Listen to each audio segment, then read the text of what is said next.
Bonjour à tous et bienvenue dans ce nouvel épisode de Démonétisé, le podcast qui parle de porno sans censure, mais du coup sans revenu. Aujourd'hui, horreur, enfer et damnation, je reçois un homme hétérosexuel, donc vraiment où va le monde. Mais heureusement, c'est vraiment quelqu'un, je pense que vous avez tous déjà dû croiser au moins une fois si vous avez regardé du porno. J'ai l'honneur de recevoir Rico Simmons aujourd'hui. Bonjour Rico. Salut Carmina. Comment ça va ? Bah ça va bien, écoute, je suis content d'être là. Ouais, moi aussi, ça me fait trop plaisir. Ouais, et comme j'ai l'impression que ça fait trop longtemps qu'on s'est pas vu. Ça fait un moment, ouais. Ça fait longtemps qu'on n'a pas fait d'orgie ensemble, par exemple. C'est vrai. Ça fait au moins... En vrai, je crois que c'était le dernier tournage qu'on avait fait, c'était avec Anouchka. Ça devait être il y a 2 ans, non ? C'était pas 3 ans ? Ah ouais, je sais plus. Oh, terrible. 2 ans. En tout cas, c'est sûr, c'est il y a au moins 2 ans ou 3 ans. C'est long. En tout cas, je suis content que tu m'accueilles en tant que hétéro. Enfin, majoritairement hétéro. Majoritairement hétéro. Oui, parce que j'allais y revenir tout de suite. C'est que, bon, tu t'identifies comme hétéro et c'est bien ton droit. On a rien contre eux, personnellement. Cool. Mais je t'ai déjà vu faire des trucs pas très hétéros dans les films. C'est vrai. Et je suis très content de les avoir fait, d'ailleurs. Ouais. Parce que, quand t'es curieux, bah t'essayes des trucs, quoi. C'est ça, en fait, c'est que t'es curieux. C'est pas forcément parce que t'aimes ça ou que t'as envie de ça, c'est que tu te dis, tiens, pourquoi pas, en fait. Exactement. J'avais pas de jugement a priori là-dessus, donc voilà. Mais c'est arrivé souvent ou pas ? Parce que moi, là, en l'occurrence, je pense à une scène dans un film d'Anouchka avec Bishop. Ouais. Où je me souviens que du coup, je t'ai vu interagir avec Bishop et je me suis dit, tiens, je savais pas que Rico, il mangeait de ce pain-là, tu vois.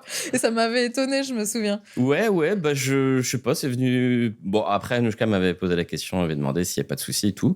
Et non, après évidemment, si on me dit, est-ce que tu veux avec telle personne et que la personne me plaît pas forcément, bon, peut-être à dire, attention, peut-être pas. Mais bon, Bishop, il est adorable, Bishop. Oui, puis je veux dire, vraiment, c'est compliqué de pas trouver Bishop. Enfin, vraiment, j'ai l'impression que c'est une personne qui fait l'unanimité, vraiment. Je sais que j'ai des copines qui défaillent, et des copains aussi d'ailleurs, qui défaillent à chaque fois que je leur dis que je connais Bishop ou que je le croise souvent, que c'est un ami, tout ça. Humainement, il est oui, déjà, c'est une personne adorable, une crème. Et alors, physiquement, qu'est-ce qu'on change, en fait ? Il n'y a pas grand-chose à changer, quoi. C'est vrai, bah ouais, voilà.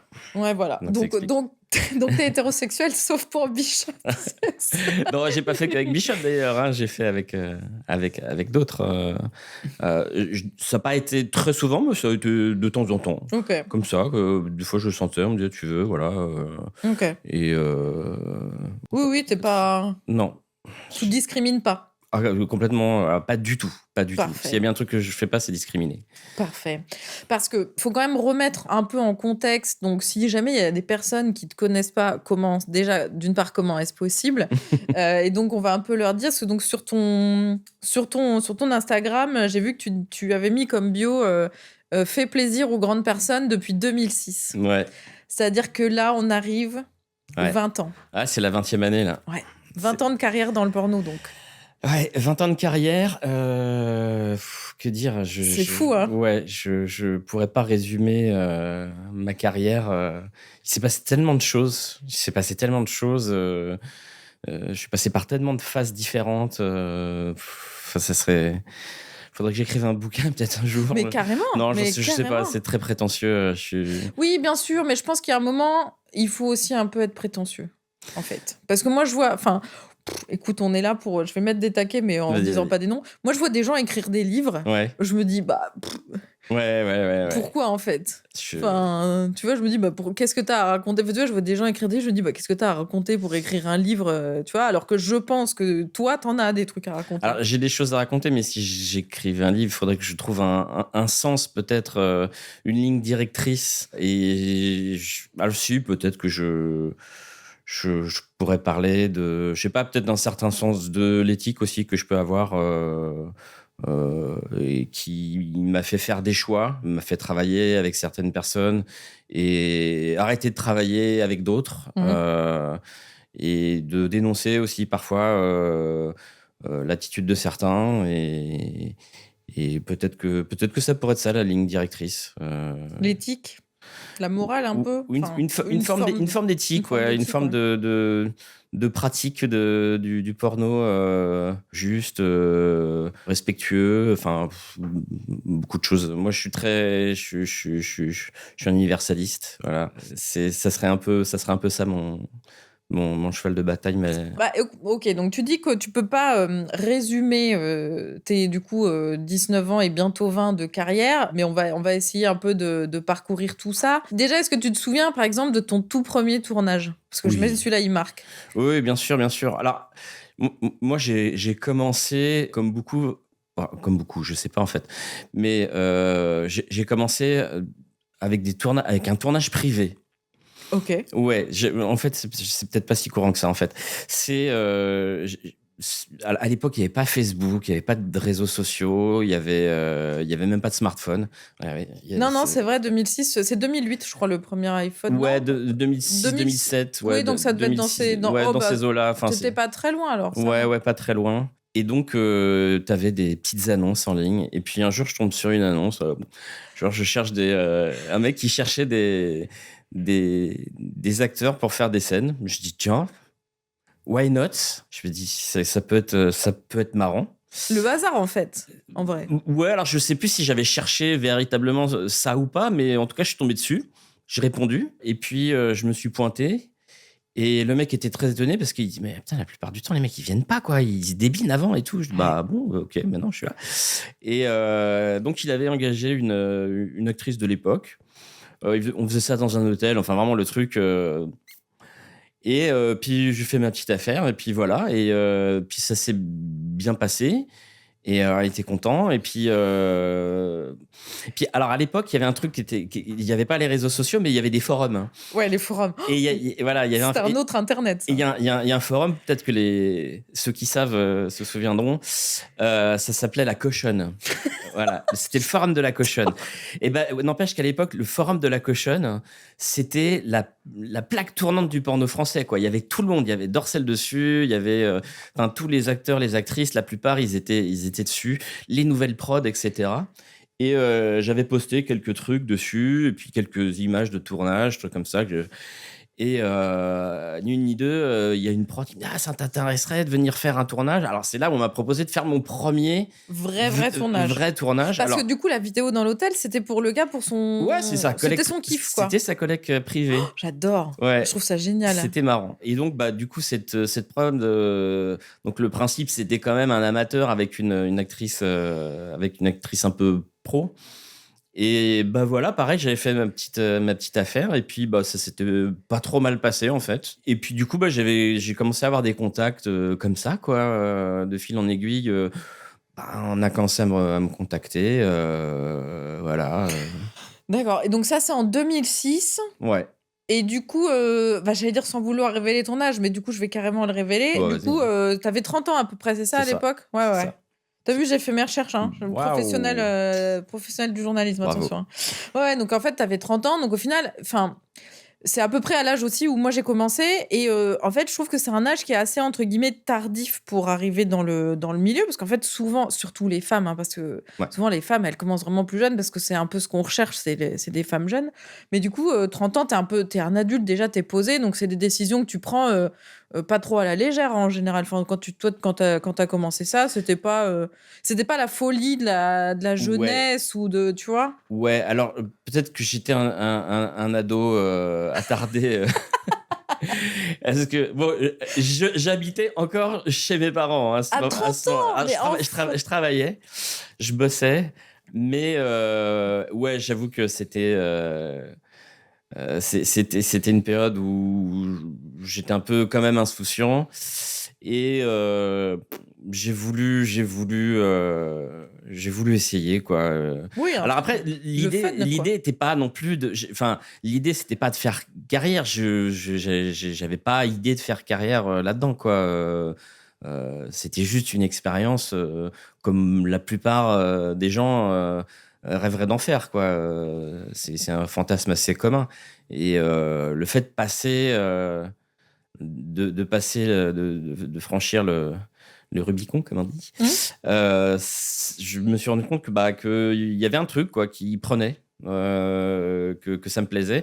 Alors, il y a l'aspect sexuel, mais il y a aussi un truc qui m'a toujours beaucoup plu, et surtout à cette période-là, c'était d'être devant une caméra et de jouer de la comédie, quoi, de Ouais. faire pas juste de performer, et voilà, parce que ça, il y en a beaucoup qui font du gonzo, des trucs comme ça, et ça leur colle très bien. Mais toi, tu veux un scénario, quoi. Bah, là, Tu veux un dialogue, moi, tu veux qu'on t'écrive des j'aime trucs. bien avoir un personnage. Il y a un truc qui se faisait à l'époque. Je me souviens, je commençais. Il y avait des moyens budget. C'est les tout petits budgets avec les trucs, la scénette, Gonzo, machin. Et puis, t'avais le truc d'Orcel, ou t'avais les films haute vidéo aussi à l'époque, Ouais. qui faisaient des gros films. Ouais. Et puis, t'avais les entre-deux. Les trucs, les Fabien Lafay, les Olivier Le Saint, les trucs comme ça. Oui. Et en fait, c'était système D total. Enfin, on faisait des films, mais c'était écrit sur un bout de nappe en papier, tu vois, et disait, bah, bon, tu vas jouer plus ou moins ça, puis tu sais quoi faire, tu te démerdes, quoi. Ouais. Puis t'es lâché là-dessus, et du coup, En t'apprends. total impro. Ouais, t'es total impro, et c'était marrant, et c'est hyper formateur, en fait, comme truc. Et moi, ça me plaisait bien. Et quand j'avais été plus jeune, en fait, vers 9-10 ans, j'ai fait les cours d'art dramatique du conservatoire de là où j'étais. Ok. Et j'ai fait ça pendant des années, et j'adorais, quoi. Et du coup, j'avais l'impression de pouvoir apporter un petit truc, tu vois, en plus. Et voilà, ça m'a plu. Voilà, je me suis senti à l'aise. Je suis resté. Bah oui, Voilà. t'es resté. Et je suis toujours là. Oui, t'es toujours là, quoi. Ouais. Mais moi, je trouve ça trop bien. Je trouve ça trop bien. Et bon, il y a un peu de jalousie parce que bon, ça, c'est un des trucs dont je voudrais qu'on parle. C'est un peu la différence de traitement qu'il peut y avoir quand t'es une personne qui fait du porno, quand t'es une femme et quand t'es un homme. Ouais. C'est-à-dire, surtout à l'époque, j'ai l'impression que ça se calme un petit peu, mais surtout à l'époque, en général, à 25 ans, surtout il y a quelques années, t'es périmée. Enfin, je veux dire, t'es une femme, t'as 25 ans, c'est bon, ta carrière dans le porno, elle est terminée, quoi. Il y a vraiment, notamment aux États-Unis, il y a vraiment ce truc de, en fait, on te prend, on te rince quand t'as 18, 21, par Ouais. là, 23, on te rince. C'est bon, on t'a trop vu, merci, au revoir. Et puis, du coup, hop, t'as 25 ans, t'es à la retraite, quoi. Et j'ai l'impression que chez les hommes, il n'y a pas du tout ça. Et que au contraire, je trouve que, surtout dans le porno mainstream, les rôles pour les hommes sont quand même souvent des rôles qui correspondent assez bien à un homme qui est pas si jeune, tu vois, par exemple. Tu sais, faire un peu le prof, le directeur d'école, le moniteur d'auto-école. C'est, tu sais, Ouais. les hommes où sont toujours un peu plus vieux, en fait, que Alors, les femmes. je sais pas, parce que moi, quand j'ai commencé, bon, j'avais 30 ans, mais tu me mettais une casquette à l'envers, j'en avais 10 de moins, tu vois. Et on faisait, alors je jouais le fils, tu vois, je jouais le fils de machin, puis du coup, je faisais peut-être des scènes avec des femmes un peu plus âgées, parce que voilà. Et au fur et à mesure, hop, je suis devenu le papa.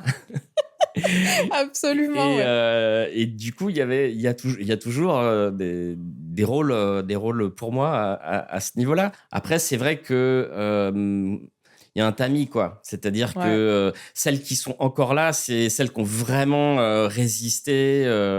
Et qui ont fait le taf pour. Et quand je dis le quoi. taf, c'est aussi un taf physique. Ah ouais, complètement. Ouais. Parce qu'en fait, tu peux tout à fait être une MILF dans le porno mainstream, mais être une MILF dans le porno mainstream, c'est la salle de gym tous les jours, c'est les opérations, c'est le BBL, c'est l'augmentation des seins, c'est vrai. les extensions, c'est du botox. Ça marche pas si t'es une MILF et que tu te laisses. C'est vrai. Ça, c'est un fait. Toi, t'as pas fait le botox et tout ça? Non. Et tu vois, j'ai pris 15 kilos. Voilà. Oui, mais normal. Enfin, mais- et tu bosses toujours. Et je bosse toujours, ouais. Mhm. Et je bosse toujours. C'était Ouais. quoi ton dernier tournage, là? Mon dernier tournage, c'était il y a une semaine. Hein, je suis revenu. Ok. C'était pour Cosmo Olivetti. Donc, c'était un film pour Canal. Et j'ai eu le plaisir de revoir des gens que j'aime beaucoup. Déjà Cosmo, parce que je le connais depuis ses débuts dans le porno. Et puis des gens comme, je sais pas, Mia Loren, que j'adore, avec qui j'ai tourné 1 million de scènes. J'ai Anya Kinski, avec qui j'ai tourné 2 millions de scènes. Enfin, voilà, Ouais, c'est ouais. vraiment les gens que j'aime bien, quoi. Ouais. Voilà, quoi. Est-ce que, parce que du coup, on parle de chiffres, 1 million, 2 millions, Ouais. est-ce que tu as une idée à peu près de combien de scènes tu as tourné? Aucune idée. Je Un pense ordre d'idée? j'en sais rien, mais je pense que ça doit être il doit y avoir 4 chiffres dedans, quoi. Ah la vache. Je pense, hein. Je pense. En 20 ans, même si j'ai pas tourné tous les jours non plus, mais ouais, ouais. Au moins 1000, c'est sûr. Ouais, quelque chose comme ça, je pense. Mais enfin, j'en sais rien, hein.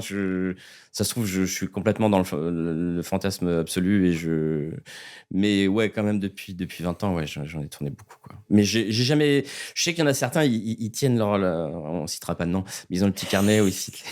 Non, on citera pas de nom parce que j'ai pas les moyens de me prendre un procès en Non, ok, diffamation, bon. les gars, donc on peut pas. Non. Ok. Mais il y a des gens qui tiennent des listes alors, qui disent. Ouais.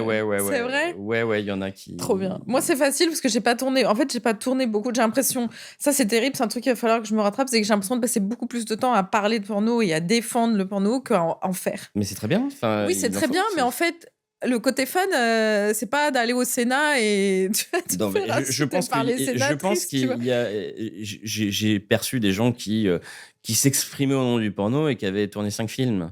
Donc, je pense que il y a un juste Non, équilibre. j'en ai fait plus quand même. Oui, J'en ai fait beaucoup plus. T'en Ouais. as fait beaucoup plus. Oui, j'en ai fait beaucoup plus. Puis j'ai mon passé Oui, comme c'est mon passé sordide. J'ai mon passé de camgirl aussi, ouais, bien sûr.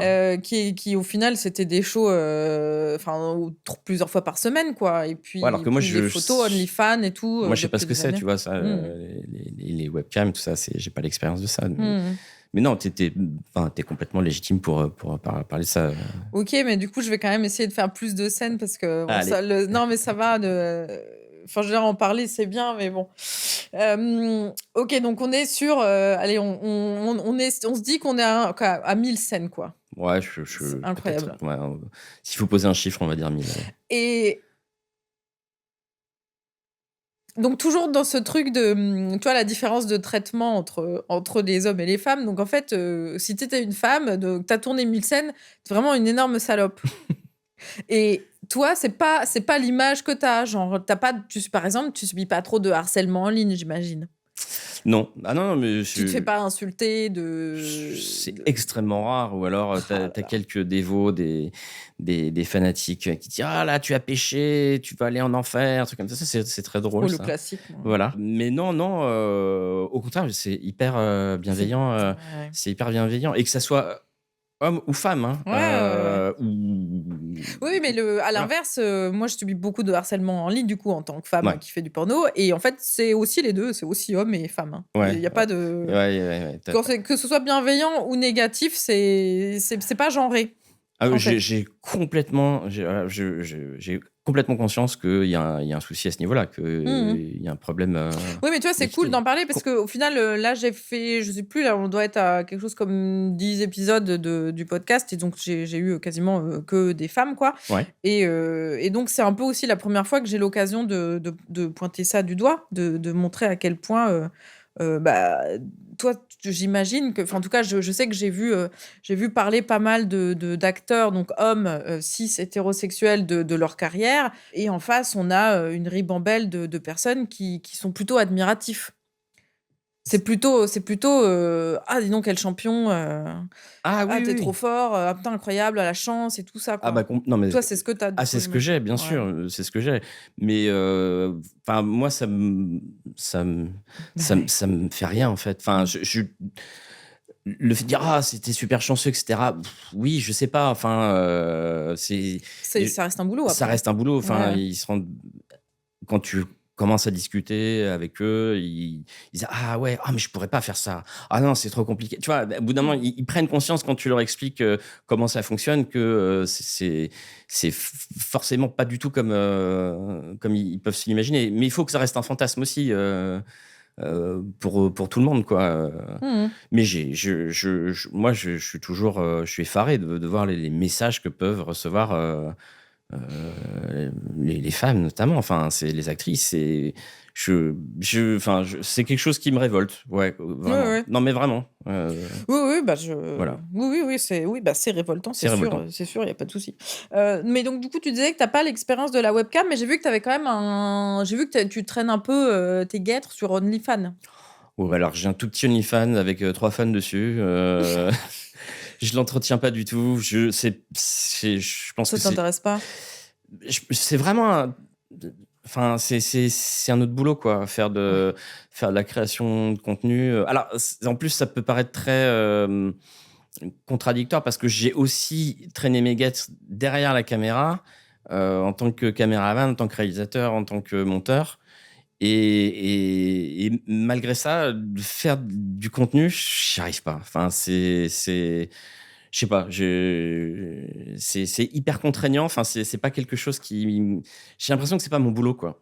Ouais, c'est un métier vraiment différent. C'est autre chose, J'ai quoi. l'impression. Ouais. C'est vraiment autre chose, quoi. Oui, surtout pour des gens qui, enfin, venant de comme toi, d'une époque où en fait ça existait pas. C'est-à-dire que tu tournais pour des producteurs en fait. Ah, complètement. C'était pas à toi de te lever le matin, de dire tiens, qu'est-ce qu'on tourne, tiens, qu'est-ce qu'il faut préparer, tiens, on va tourner, tiens, on va monter. Ah, complètement. Enfin, moi, je l'ai fait un peu, hein, j'ai essayé, mais et puis en tant que mec, euh, ça marche, ça prend peut-être beaucoup moins. Alors, évidemment, si je fais du contenu, si je commence à faire du contenu gay, c'est sûr que ça va plus Ouais. prendre.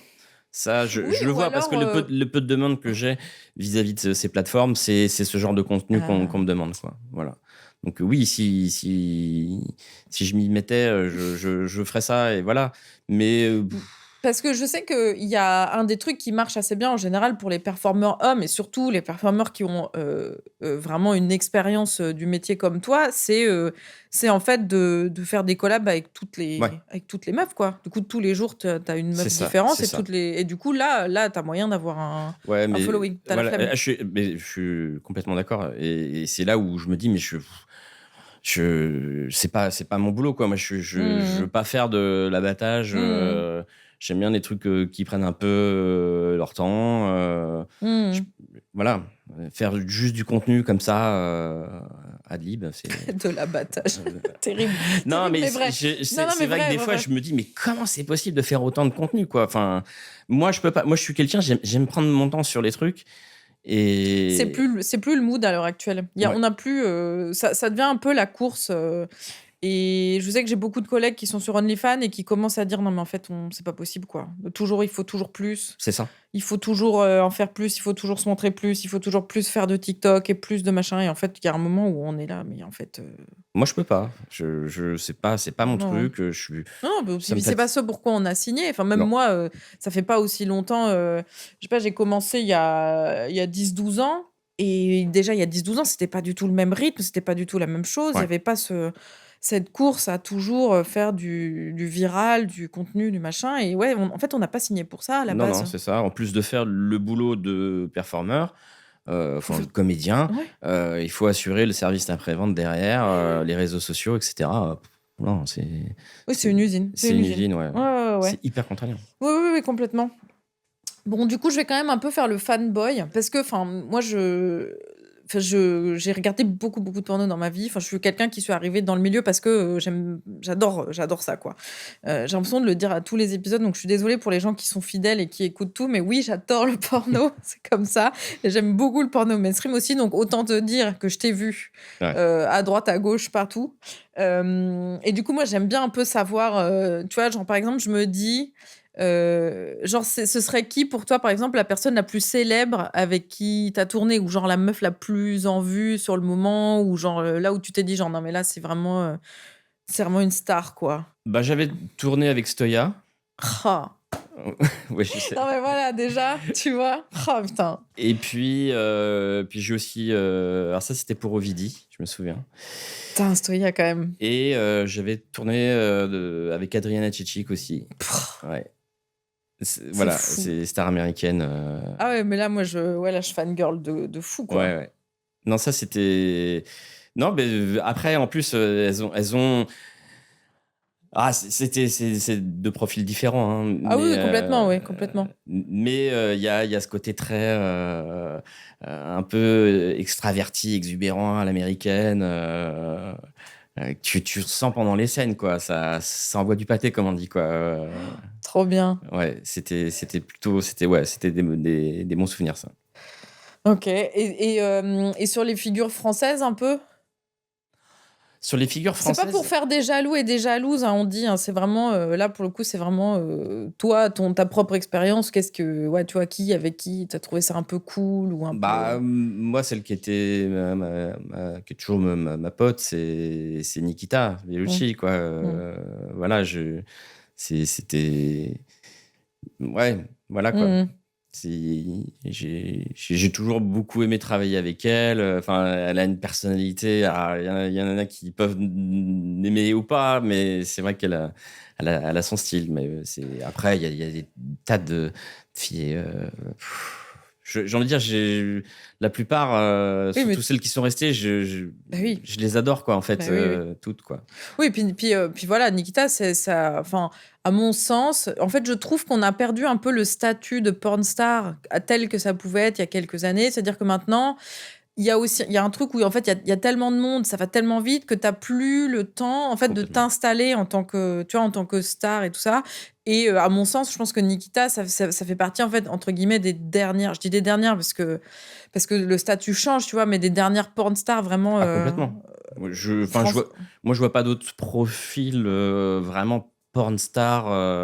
Maintenant, il y a plus trop, mais voilà, moi je pense un peu à ces dernières, enfin, en tout cas, ou peut-être, alors après, c'est peut-être complètement biaisé et peut-être que c'est juste moi et mes petits fantasmes, je sais pas, mais tu vois, je pense un peu à, il y a, tu vois, genre Nikita, Anna Paulina, Lisa Del Sierra, où c'est vraiment un peu les figures où je me dis, bah oui, là, c'est des gens qui pèsent, qui ont pesé à un moment, qui représentent toute une époque et puis qui continuent d'être là et puis qui continuent de faire plein de choses et qui ont évolué dans le métier, tu vois, derrière la caméra ou à faire plein de choses et il y a plus trop ça aujourd'hui. J'ai l'impression que le statut OnlyFans n'est pas tout à fait le même. Moi, je serais incapable de te citer une star de OnlyFans. Ah ouais. Alors, j'ai pris peut-être un peu de recul avec le métier, mais je suis incapable de t'en citer. Et t'es pas contacté avec des personnes de OnlyFans pour faire des collabs ou pour bosser avec elles? Pas plus que ça, en fait. Ok. Pas plus que ça. Après, je suis aussi relativement discret sur les réseaux sociaux. Donc, oui, tu fais pas le malin comme d'autres, quoi. Non, il y a un moment où je l'étais un peu plus, etc. Puis quand tu te fais supprimer ton Insta pour... tu sais même pas pourquoi, d'ailleurs.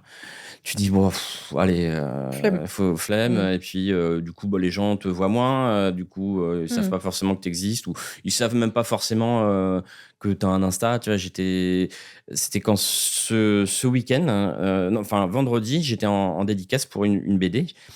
Et j'étais avec Brigitte Lahaie. Donc, c'était plutôt cool.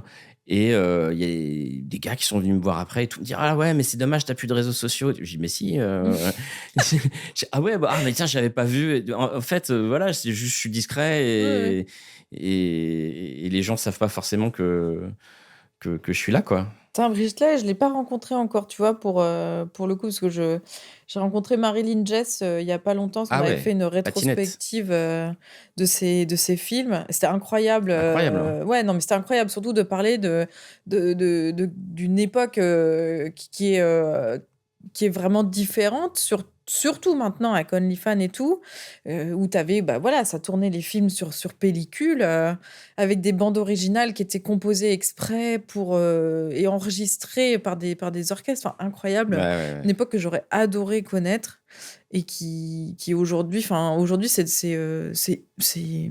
ouais, les choses ont complètement changé et c'est complètement différent, ouais. Moi, je suis un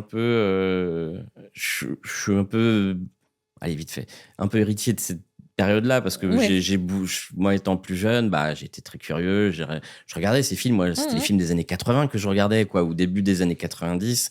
T'avais des Marilyn Jess, t'avais des Julia Chanel, des Tabata Cash. Voilà.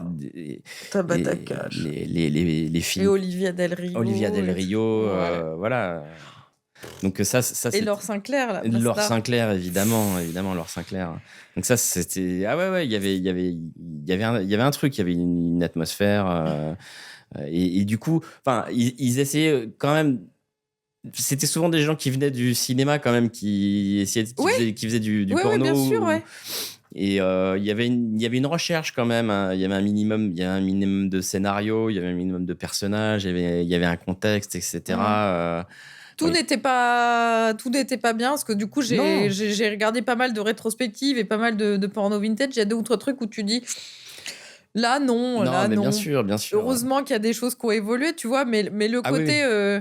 parce qu'en fait à l'époque c'était du cinéma vraiment et vraiment cette histoire en fait de donc pour les personnes qui connaissent pas trop l'histoire du porno, c'est qu'en fait en 1975 Il y a, il y donc a- sous Giscard il y a la d'Estaing, loi il y a Giscard, eu ouais. voilà la loi Giscard qui du coup a inventé en fait le film X, c'est-à-dire qu'en fait il y a eu ce moment où en fait les films pour adultes, les films porno ont été classés X en fait et il y a eu vraiment c'était une loi conservatrice parce que le but du jeu c'était de faire fermer les cinémas porno. Donc en fait, il y a eu c'est là où la taxe porno aussi a été inventée. En fait, il y avait 33% de taxe sur le ticket de cinéma en plus si c'était du porno ou pas. Donc c'était vraiment dans un but de un peu ghettoiser et faire disparaître un peu le porno, ce qui Oui. n'a pas du tout marché comme vous pouvez le voir. Est-ce que je peux faire une petite séquence pub Vas-y.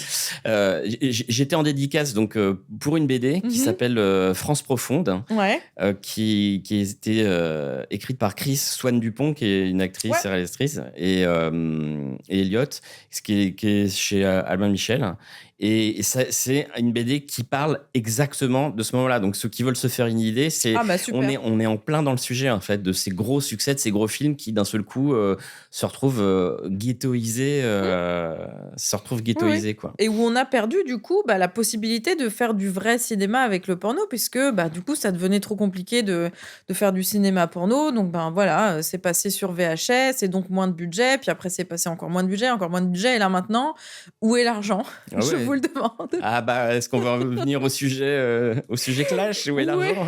Où est Rendez l'argent, rends Où est l'argent. l'argent? Oui, Swan Dupont, du coup, dont tu avais participé à son court-métrage aussi, qui parle également de porno, mais qui a du coup un Oui, court-métrage enfin, de oui, cinéma traditionnel, mais qui parle aussi de porno. ouais, Ok, ouais. ouais, complètement. Donc un rôle pas porn pour une fois. Non, enfin, je suis censé jouer le rôle d'un personnage qui fait du porno, mais je suis habillé. Voilà, oui, mais c'est un film tradi. Mais ça parle de, ouais, c'est Vicky Venucci, le personnage, donc ça parle de cette fille qui revient dans son village parce qu'il y a un tournage qui va se faire et donc il y a une confrontation avec son père, etc. Donc c'était une super rencontre, Swan, parce que elle est adorable. Elle est venue me contacter sur les réseaux sociaux. Elle me dit ouais, j'ai un projet machin et tout. Et je dis mais qu'est-ce que c'est que ce truc-là? Et elle était hyper curieuse de savoir comment ça se passait et tout. J'ai fait bon, j'ai fait un truc que j'ai jamais fait avant. J'ai demandé, c'était sur un tournage de Ludovic Decan et de Nikita. Et je dis, est-ce que je peux faire venir une personne parce que elle en a besoin comme matière pour ce qu'elle est en train d'écrire. Et ils ont dit oui. Elle a été vraiment super discrète, etc. Elle a vu comment c'était passé. Et j'ai vu que c'est une fan de porn, quoi, de cinéma érotique. Donc, Oui, heureusement qu'il y a encore toute une frange de personnes qui gardent un peu ouais. en tête le fait que, oui, le porno, ça peut être du beau cinéma. Le porno, c'est du cinéma, de toute façon, ça peut être du beau cinéma.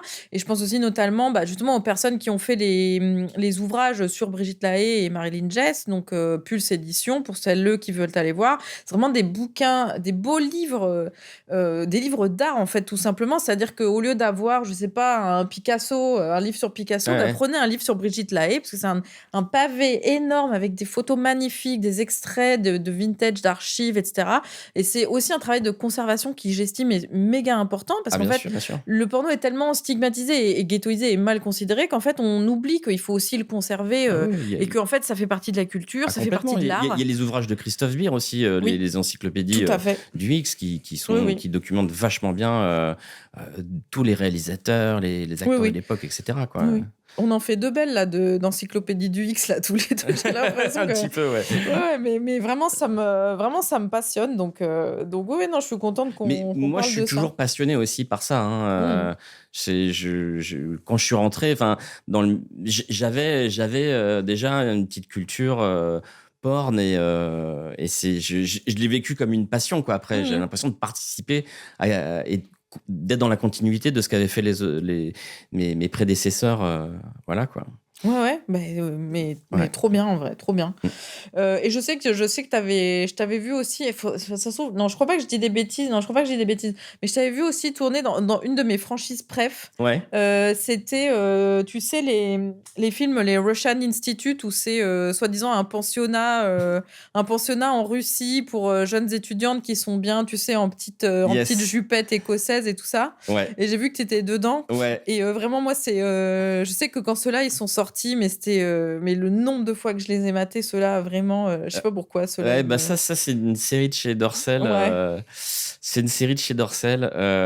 Souvent, ils sont tournés par Franck Vicomte, qui est un ancien acteur qui avait bossé pour Dorsel et qui s'est mis à réaliser, qui est quelqu'un, je trouve, qui a un œil incroyable, hein. Et souvent, c'était tourné là-bas. Donc, on est entre la Russie et la France, hein, donc on est en Hongrie.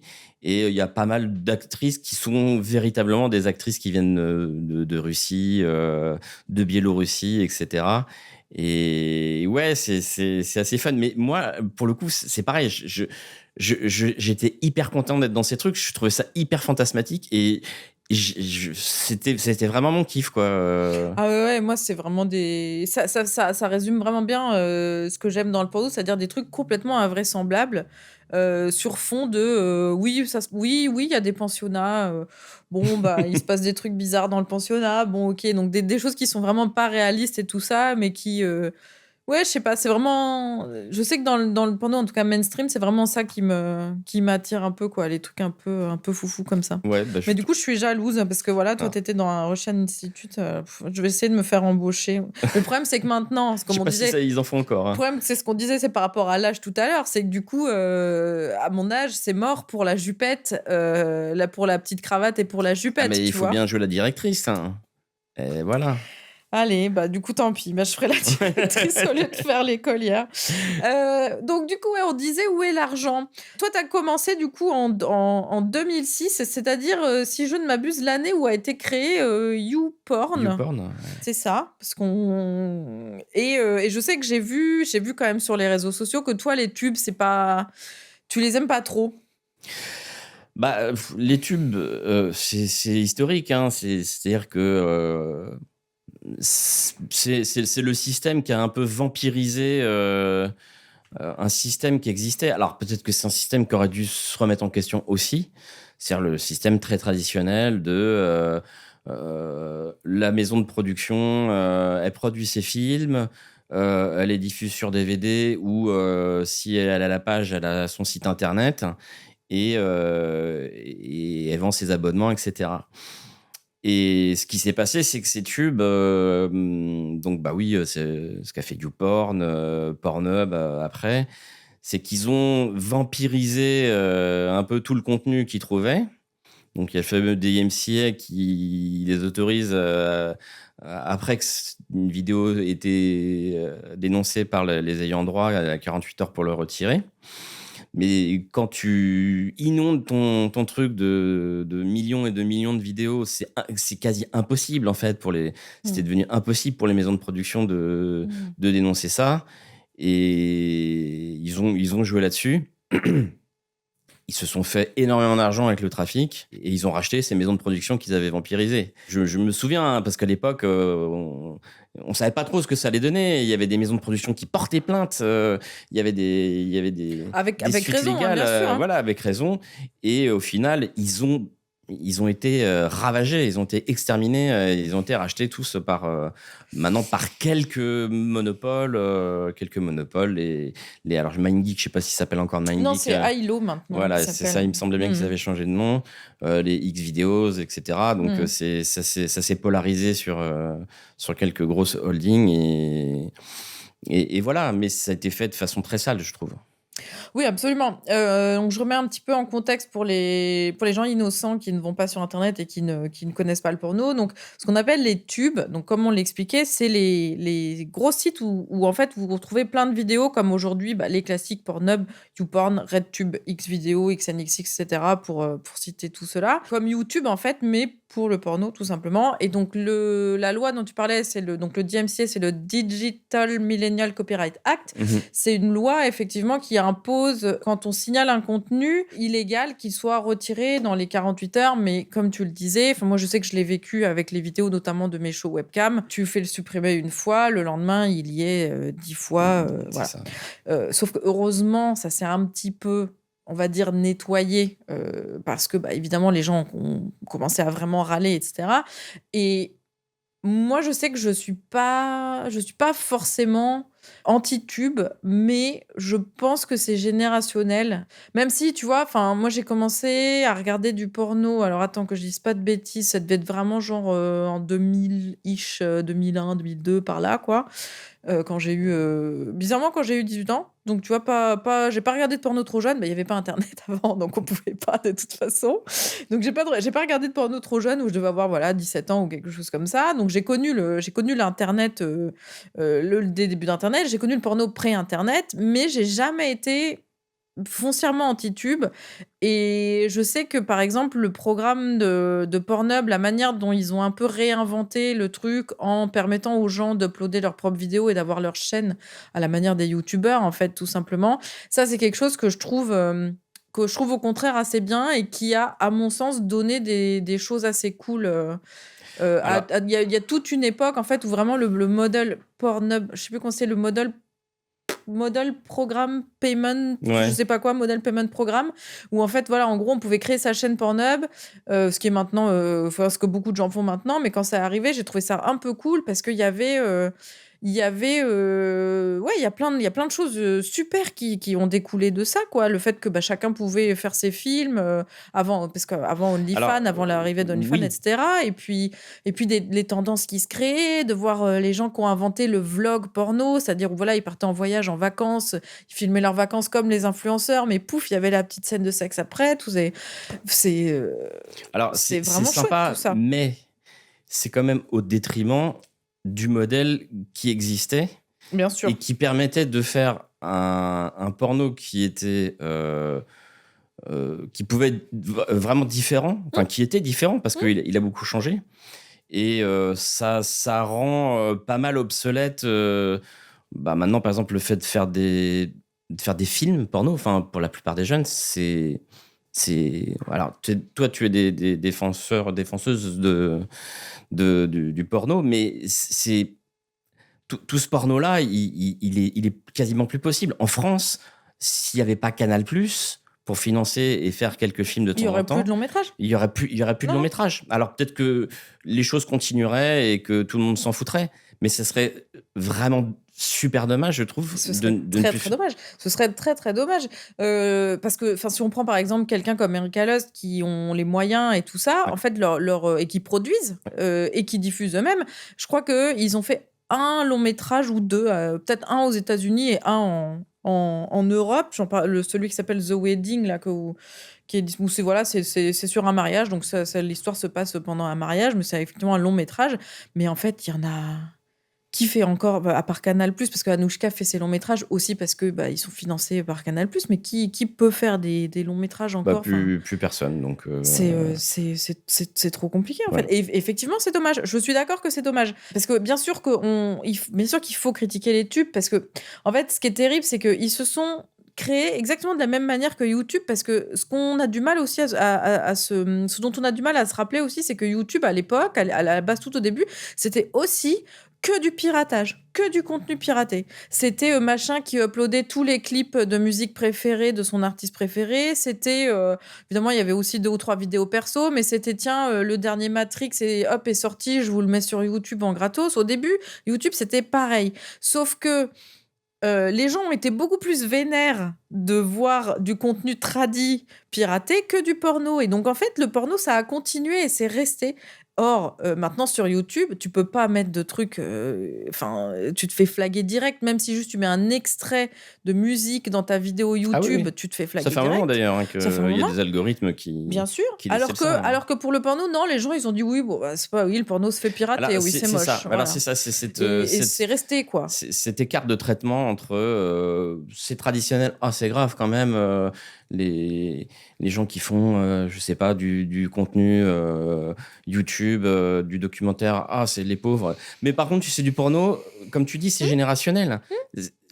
Les générations plus jeunes, plus récentes que la mienne, se sont totalement habituées dès qu'il y a eu Internet, d'ailleurs ça a été associé, porno et Internet, à regarder du porno de façon totalement libre, gratuite, sans contrainte.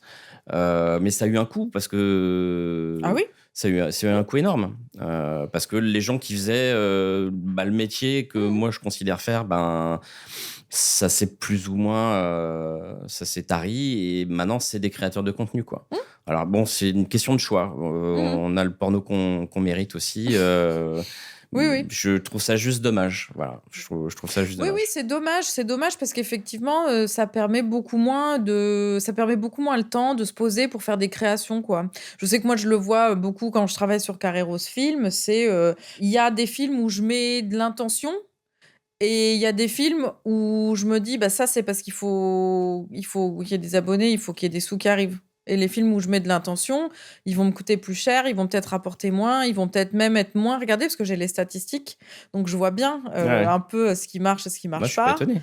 Et par exemple, j'ai toute une série de films où c'est 60 minutes sans cut qui plaît bien. Donc, je suis un peu contente d'avoir trouvé ce concept.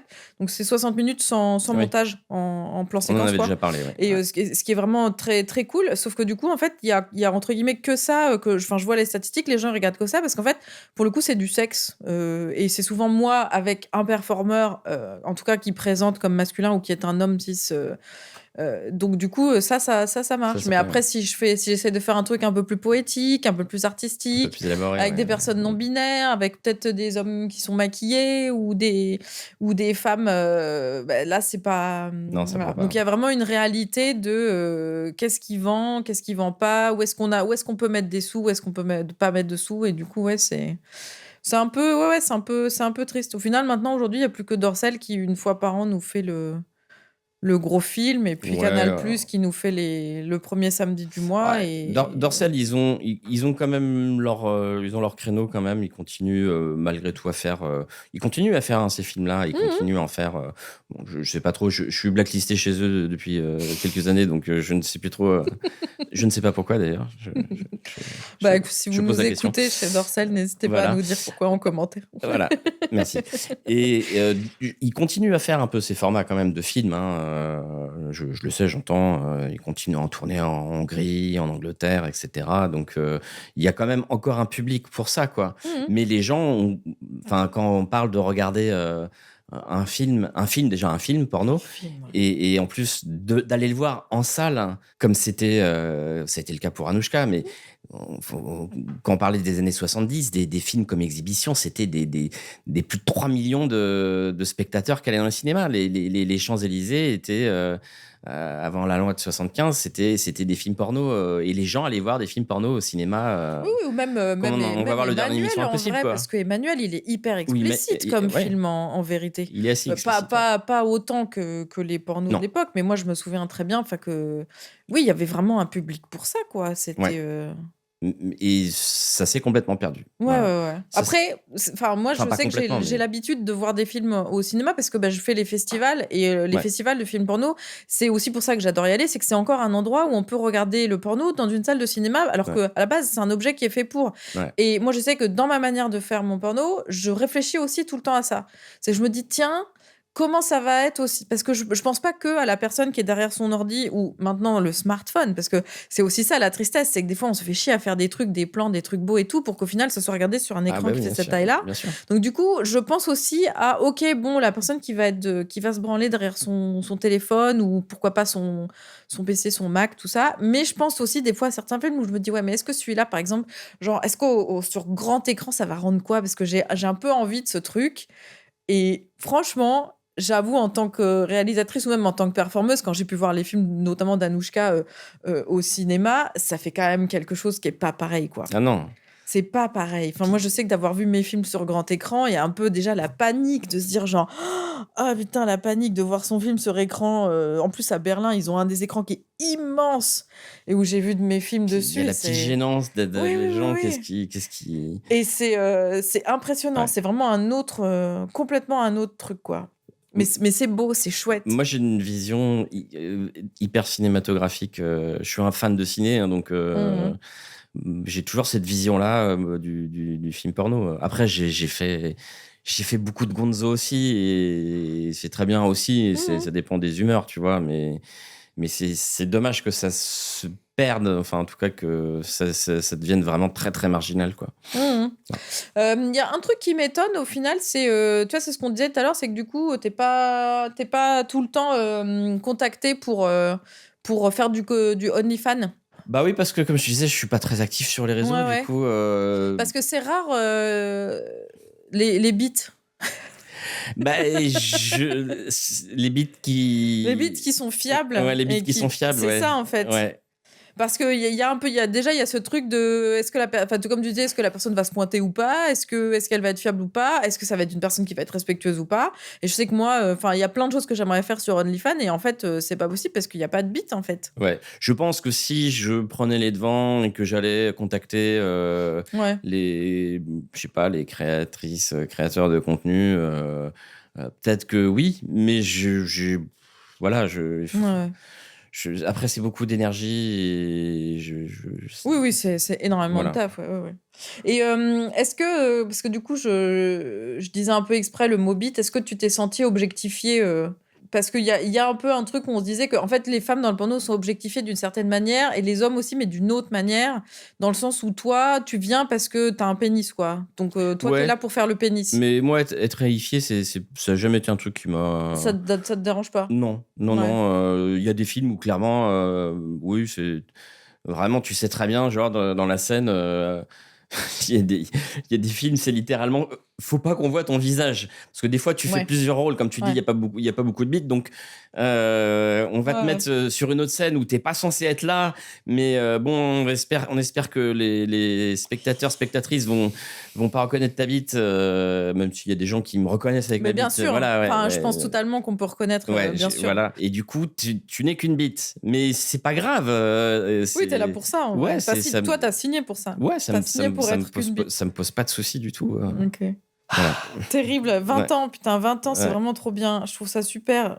Je trouve ça vraiment chouette. Et du coup, je vais poser une question un peu bizarre, mais t'arrives toujours à...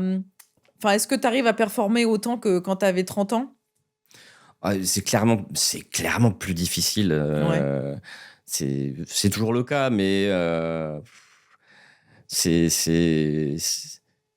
sûr qu'il y a peut-être plus la même énergie. Il y a peut-être, mais il y a quand même toujours un truc qui me plaît quand même. C'est quand même toujours un médium qui me plaît et j'aime toujours ça. Bon, il y a peut-être, c'est peut-être devenu peut-être un peu plus mécanique, je sais pas. Après, ça dépend comment on me dirige, ce qu'on me demande de faire. Mais tant que je pourrais le faire, je continuerai. Et tant qu'on m'appellera sur des projets sympas. Donc là, t'es le daddy et dans 15 ans, on te retrouve en grand-père, en fait. En grand-père, ouais. Voilà, là, putain. Écoute, je viendrai quand même.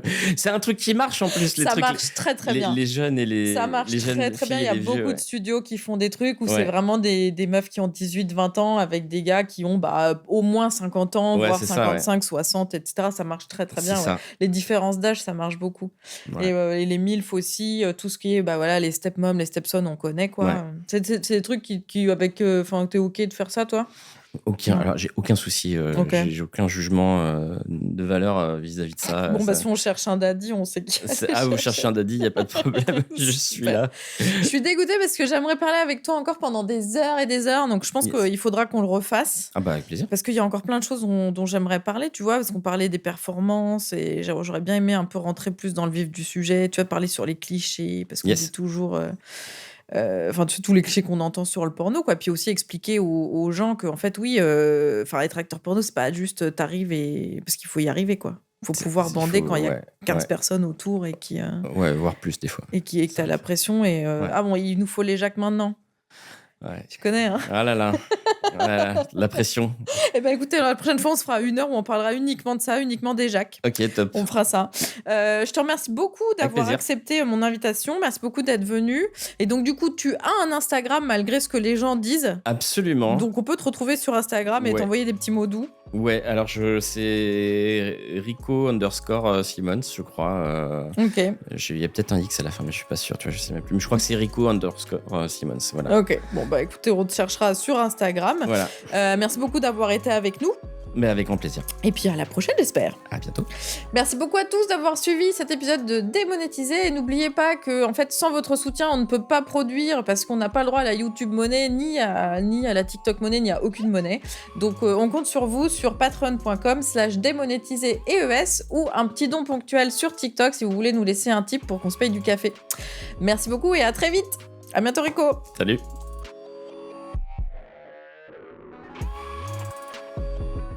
Démonétiser est un podcast réalisé et présenté par Carmina. À la post-prod, Surley et Carmina. Au design, Flynn Salazar. Une production avec les doigts.